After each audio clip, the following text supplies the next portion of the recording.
welcome back for another episode of Dollar Bin Digging. This is the video and article that I do for comicbookinvest.com, where I talk about those books you can still probably find tucked in those cheap boxes, those discount bins, those dollar boxes at your LCS, that you can find some of these books based off of some of the recent news, rumors, announcements, and most importantly, things going on in the actual comics that came out lately.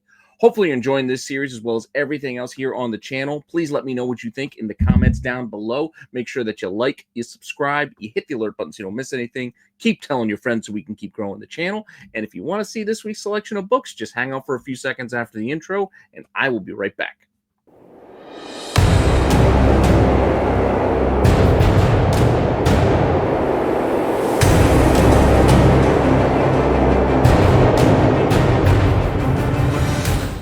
All right, so for this week, I am mostly going to focus in on the comics. I know I missed last week's show, so usually I do a double dip, double-sized issue or double-sized episode, but I don't really have enough from last week to cover. There wasn't a lot of interesting stuff last week, which is partly why I kind of hit a bit of a pause and waited for this week for us to get some more new releases as far as comics go, with some more interesting characters that we might not have talked about in a while. So with that, I do have mostly from this week, and I got one book from later on that would be from last week that we can cover. But first things first, let's get to this week's books and start off over on the side of DC. And we're going to look at this week's issue of Titans, issue 24. And there she is right there on the cover, making a return. That is Tara. We can go inside the book as well and see Tara's return.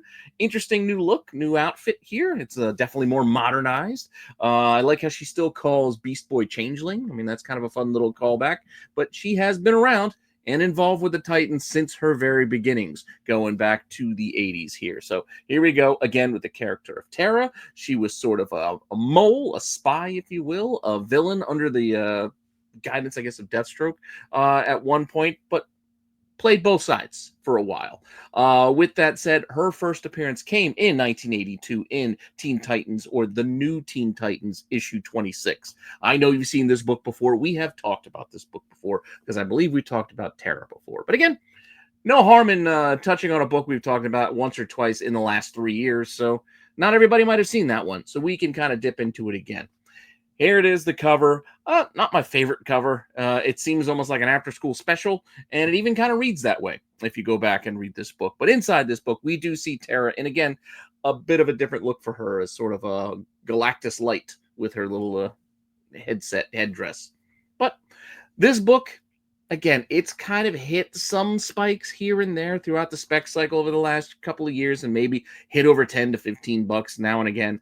By and large, though, this is a pretty cheap book that you can find out there. If you dig in boxes, you can still see copies sell for as cheap as $1.99 or $3.25 online, and the occasional $7 sale.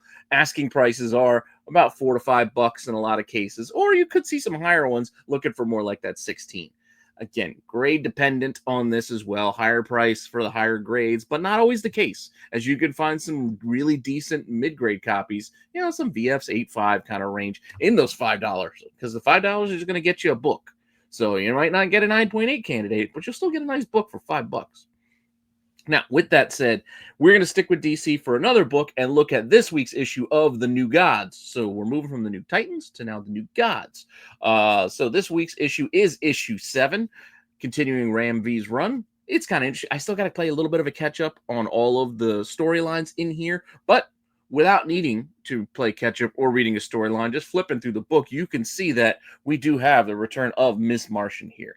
And she's been around again for not that long, not as long as Tara, for instance, only the last 20 years or so, but she is a character with strong ties to those Teen Titans, as that's where she first appeared. So let's get into looking at Ms. Martian.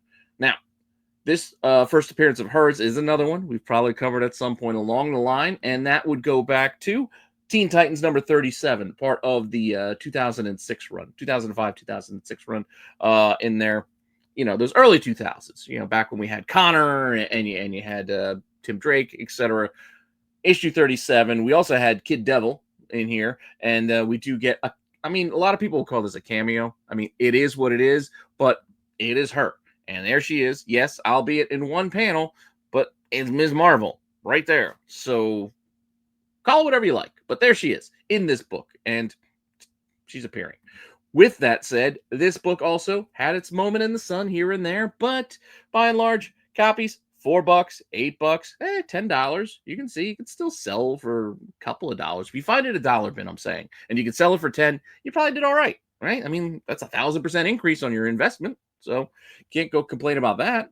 Copies listed. Well, $3.40, $6, $7.50. A lot will note first appearance of Ms. Martian on their listings, etc. But again, you're going to get higher prices. Will probably get you a higher grade. And with that, let's move away from DC and get into Marvel with this week's issue of Iron Man. So, Insurgent Iron Man Part 4. We're still seeing Iron Man with his big-ass sword in issue 9. Still part of One World Under Doom. And also in this issue, he has some allies, if you will. Most notably, Victorious here. I forget her name. Her actual name is like Zora something or other. But she's a Latvian, has worked with Doom before, and she's working with Iron Man right now. And this is her right here. I also put her on the thumbnail because she's got an interesting look there with the the armor, and you got a scythe of sorts. But Victorious, like Victor Von Doom, Victorious, it kind of fits there, right? I kind of like her first appearance because I like the book on its own. Just the cover alone of her first is pretty solid, and that is. Well, not this one. She does appear here, though. I should say this. This is the 2018 Fantastic Four #1. So the new, well, it's not new anymore. At the time, new #1 for Fantastic Four. It's back, the world's greatest comic magazine, etc. In the back of this story, in 2018, sort of like a backup tale with the new issue, we do get introduced to Zora Vukovic. So there she is, introducing herself to Doom, and then he kind of takes her under his wing. This is when the character of Zora was introduced in this book. You can still find this one out there. It's multiple covers on this, including some incentives that you can find for very, very cheap. If you go look, There's like 1 in 50s that are like $5, etc. So just saying.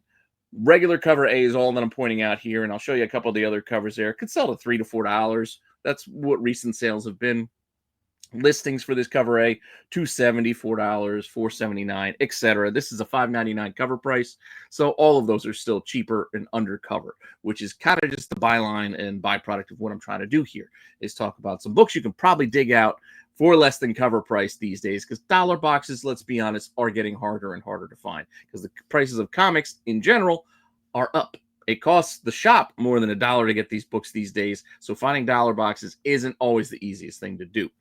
But with that said, this is the first appearance of Zora. I got ahead of myself when I said I do like her first appearance in this cover, and that is this issue, which is the 6th issue in this run, because she is introduced as the Herald of Doom, who's going up against Galactus in this story, and she becomes his herald and takes on this moniker, I guess, of Victorious. But this is a really cool, I think it's Esad Ribic cover for Fantastic Four #6. I mean, he also did issue 1, but, it's Doom. So I'm going to be a fan of a good Doom cover, and this is a solid one, in my opinion. But yes, inside here, there she is, even announcing her name, would you get that big shout box, whatever you call it, Victorious. So there she is, Herald of Galactus in this book. We're talking about Victorious, and she's got her cape and her weapon there, her spear, trident. Well, it's not a trident because it's only got 2 spikes, but you get what I'm saying.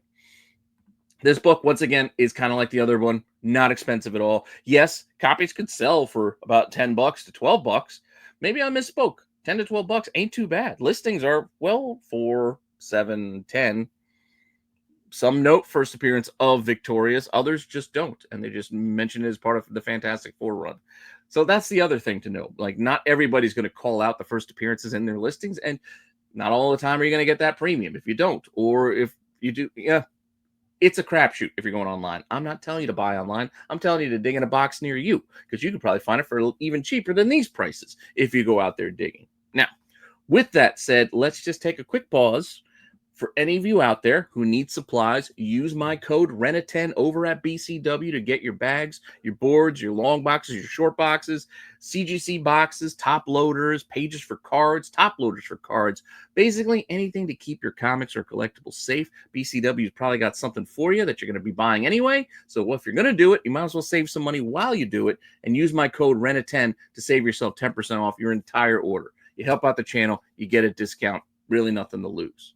Now, with that said, let's keep the show rolling and get on over to another Marvel book this week, and that is Weapon X-Men number 5. So I believe this is the end of this miniseries that just features 3 popular X characters with Wolverine, Deadpool, and Cable, and then for good measure, we'll throw in, was it Warpath? Well, I know it doesn't go by Warpath in this, but we got Chamber in here. Point being, they're really focusing on the big guys in this book, except for the villain I'm going to talk about here, who gets a quick little spot here. I believe he showed up earlier in this series as well, but this guy right here, you can't miss him. He's got the Van Dyke. It's bright green. He kind of stands out. This is Trevor Fitzroy, and I don't know if you remember Trevor Fitzroy from back in the day, but he has a look. I mean, wearing the Lex Luthor colors and having the green Van Dyke kind of stands out. And you got the wavy, flowy hair of the 90s. He's a character that you remember, and I bring up the 90s because he first appeared during one of the most popular X-Men runs of all time. I mean, this is the time when Jim Lee spun off with Chris Claremont to do X-Men 1. He handed over the reins to Uncanny to Portacio. I don't know if I'm saying his name right. I always get that wrong, and I should get it right because I believe he's also a fellow Filipino like myself. But Uncanny X-Men 281, heavily printed book. This one, there are tons out there, and it's got $1 cover price. So it was $1 when it came out, and you've been able to find it for $1 for years. Granted, it had some moments here and there going up, but by and large, there's a ton. I mean, and also remember, this is followed up by the first appearance of Bishop coming in 282, 283. So right here in this range, in this run, that's what we're talking about here. And this is where we do get introduced to my man Trevor Fitzroy, whose green hair is being obscured by his crystal armor here. But there you go. Trevor Fitzroy. This book, like I said, it's been found for cheap for ages. Even now, copies can sell for $4, $7, but also 55 cents. Copies listed could be $5, $8, or 99 cents. It is what it is. It's a very heavily printed book, but a good one. I remember this book very fondly as part of, again, that classic run of X-Men back in my youth. Now, from here, we're going to go to one more new release for this week that is not something I normally care for or normally like or follow or read, but hey, why not? Let's take a look. And that book this week is probably a favorite of many for being just a silly character, and that is Jeff the Land Shark. I get it. It's a cutesy character. I know a lot of you are playing Marvel Rivals, which really upped his profile and really made him popular these days, but even with that all said, it's just not my thing.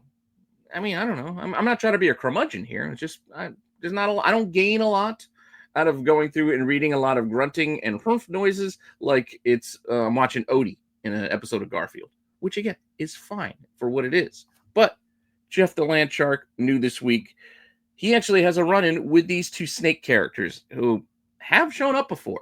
These 2 have been in Doctor Strange's, his place. They're the master of the mystic arts. And these 2 snakes haven't had a huge profile. Like, they haven't been around a lot. In fact, this is probably their biggest issue yet, because their first appearance ain't much. And the 2 snakes I'm talking about have names. They are Alistair and Anton. So these 2 snakes showed up in Doctor Strange in issue 2 of that Chris Bacalo run that he did back with, I think it's Jason Aaron, back in 2015. So November 2015, in issue 2, we are introduced to these 2 snakes in a very large panel that they partake a very small part of. So here we go in this huge double-page spread, as you can see here. Right here in the corner, we see these 2 snakes trying to talk to Zoe here, saying, "Hey, girl, what's up? What's your hurry?" And that's their appearance. Oh, in case you couldn't see it, let's zoom in a little bit. Yeah. Those 2 snakes. That's what we're talking about here. They're almost background. They're almost just background, but they do have names, and they have come back since then. Granted, I couldn't find any recent sales of this issue by itself because it's not a book that a lot of people hunt for or search for. This issue of Doctor Strange also, we can't say this was low printed either because this rolled out right around when the first Doctor Strange movie was coming out. So this was like a new #1 for Doctor Strange, new directions. We're putting a big team on it, etc. So it also had a decent push from Marvel. So not surprised that copies listed $2, $3, $4. And they're not even really being sold. So you could find this out there. That's my point. Not to say that you really want to go and dig for these two snake characters, because that's not really a big investment. You're probably not going to see a big return on Alistair and Anton's first appearance, because they're just two background snakes. But it is part of a fun run of Doctor Strange. And if you want to give it a read, you could probably find a good run of this for pretty cheap if you go digging. Now, with that said, that's all I got for you for the new release stuff, but I decided to kind of help pad out the show so it goes longer than 15 minutes. Let's go back and at least look at one book from last week that we can talk about, because last week, while I had some things planned out, it just didn't feel like a full show. And I, again, cut most of it and just pretty much stuck with the one issue that we can look at here. And this is from last week's New Spider-Girl #1. I don't know much about the characters. I'm not keeping up on Spider-Boy, let alone Spider-Girl, where she's spinning off from his series, but I know a little bit about her, as she was Bullseye's little protege there at during the Kung Fu tournament, where it was like Masters and Sidekicks or some such thing. It was a kind of a fun little story, but I didn't read it all the way through. Like a couple of issues out of the run is all I really got out of it. But Spider-Girl got enough interest to get her own series, apparently. With that said, we've got a few characters who show up in this issue that, hey, who knows? I mean, she doesn't have a huge rogues gallery of her own. I mean, she's a brand new character herself. So let's see who they're going to connect with her to start. And one of those first villains they seem to be tying her to right here is Dr. Trauma. I'm assuming it's pronounced trauma, not trauma, even though not spelled like a trauma unit in a emergency room. But you get the idea. She apparently calls back to issues and things that have gone on back in that Spider-Boy book, like I've talked to. But here, she is like a scientist that's kind of tied into some adamantium work and some ties to some Spider-Man characters like Hammerhead, etc. And Dr. Trauma's been around a little bit. Sorry for the dupe picture, but this is really all they have for her. There's not a lot of options, a lot of pictures for Dr. Trauma, because she doesn't actually have a lot of appearances. But her first was in Spider-Man, Amazing Spider-Man Extra #1. One shot. So it wasn't, I think there was like 3 one-shots, but still, Amazing Spider-Man Extra, that's where she first showed up, and also drawn by artist we just talked about, Chris Bacalo. See, there she is right there, working with Mr. Negative at the time. I think she's also working on Hammerhead at the time, talking about adamantium bullets, etc. Weird stuff. Could be a character that we see at least in this Spider-Girl comic for a little bit, because she needs a nemesis of some kind, right? This book, also, not very expensive. You can find it selling for $3, $8. Hey, $10 will get you all 3 issues. It says complete series. So even though the top says one shot, there were 3 issues out of this thing. That's what confused me, too. Copies listed, $3, $4, as high as $10 out of my comic shop. And that's for a very fine copy. So with that, who knows the legs we'll see on Dr. Trauma, but there are a couple other characters that popped up in here, but albeit kind of small appearances. Again, we don't know the level of their involvement going forward, because it's a brand new issue that just started a new series. Who knows how heavily they'll lean on these characters. But here we also have a mutant that goes back to the uncanny days of Brian Michael Bendis popping up here. This is Hijack, also, I guess, being experimented on by Dr. Trauma here. So maybe she turns him into some sort of weapon that goes after Spider-Girl here. I don't know. Basically, he's a mutant. He controls machines, kind of like what was that Stephen King story from back in the day, the one with the Green Goblin truck, you remember that one? Anyway, point being, David something or other goes by the name of Hijack in the Marvel universe. So he's a mutant. It's been around a while. Again, as I mentioned, the Brian Michael Bendis run, he first appeared in back in, what year was this, 2013? So issue 6 is when we're first introduced to David, before he gets a code name. Because remember, at the time, they were building out this new run with Uncanny, where we got like Gold Balls and all these newer mutants that they were adding to the team. They didn't have code names as of yet. They first showed up as characters, and then eventually got code names as they went through along. They didn't come out first day and like, hey, I'm Hijack right away. So, point with that being, issue 6 is where David first appears. Here, he's apparently having a fight with his girlfriend, and then he learns he's a mutant as he stops her car. She's trying to drive away. Because remember, again, at this time, we were following the events of all of that Inhumans versus X-Men stuff, and there was the Terrigen Mist. We're stopping mutants from being created, but then it also helped create some mutants that were being triggered and older than normal, not hitting it in puberty, but hitting it later in life, because it was like, down in their gene. Point being, mutants being turned in adulthood was something new at the time.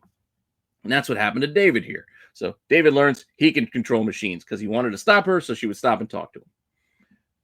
Point being, another book that doesn't really sell. So I couldn't even find you examples of recent sales, but listings, $1.75, $2, as high as $5.50. Not a pricey book. If you want to get the first appearance of David, I forget what his last name is, but he will eventually get a moniker and get a code name as he joins the X-Men here. He's been around and hanging around the X-Men in the X-Mansion for a few issues. This was issue 6. By issue 9, he gets himself a code name, and apparently he's a bit of a cocky character, as if you read out this storyline again. Another Chris Bacalo book. We got a lot of Bacalo today. But this is July 2013. There's David. Why'd you bring me along? Hey, Will hijack. Scott Summers kind of gave him the name because they mentioned earlier how he hijacked the plane, the Blackbird. He hijacked it, so there goes his name. But they gave it to him. So cool. Why are you calling me that? Is that my superhero name? Yes, that is now your superhero name because you can't have you can't be in a comic book and not have a superhero name. You just can't. You got to do it. With that said, this character in this book, who knows how far it's going to go. I like the cover here. I like the Dazzler Agent of S.H.I.E.L.D. thing we got going on here. Copy sold for $5. Copies listed for $3, $4, a high as $10. Not a pricey book, but one you could probably go dig out of there because, again, this Bendis run was also heavily pushed by Marvel at the time, so there's plenty of them out there. Finally, the other villain working with this crazy mad scientist is Vermin. And this is another character I feel like we've talked about a few times in the last year or so. Just keeps popping up, right? Vermin just showed up. I think he was in Moon Knight not that long ago. I don't know if he was in Spider-Boy 2, but Vermin is like a go-to Marvel, hey, we need a cannon fodder type villain. Let's call out Vermin. Well, here we go. Issue 1. We need cannon fodder. Let's bring out Vermin. So Vermin and all these rats, they show up again here. And again, I'm sorry if you've seen this character in this book before, but look, they keep pushing him, or at least putting him out there as sort of a jobber to all these new heroes. So Captain America 272 is that first appearance of Vermin from back in 1982. You know what? I think I forgot to grab the interior, but we've done it before. You know it's in there. Yeah, see, look, there's still the trauma picture from before. And we don't need it. You know what I'm talking about. He's inside there. We've covered it already. And this book, again, is still not expensive. Copies selling for $3, $6, maybe as high as $9. Copies listed for, yes, some $11 and $15 ones, but there are also copies listed for as cheap as like $3. Again, I'm not talking about buying online. I'm talking about digging in a box at your shop for a discount, or at a half-price books, or at a flea market, a yard sale, wherever you're doing your cheap comic hunting. These are some of the titles I think you could probably still find because they're not huge keys or books that everybody's looking for. It's just some fun stuff in sort of a scavenger hunt format that ties into stuff that's happening in the comics that we're all reading and enjoying today. And with that said, that's all I got for you. Sorry if it seemed a little bit short or a little bit rushed. I was trying to sneak this in before I have to fire up the grill and cook dinner here. Long day, rooting on my son's swim team this afternoon. So I'm tired.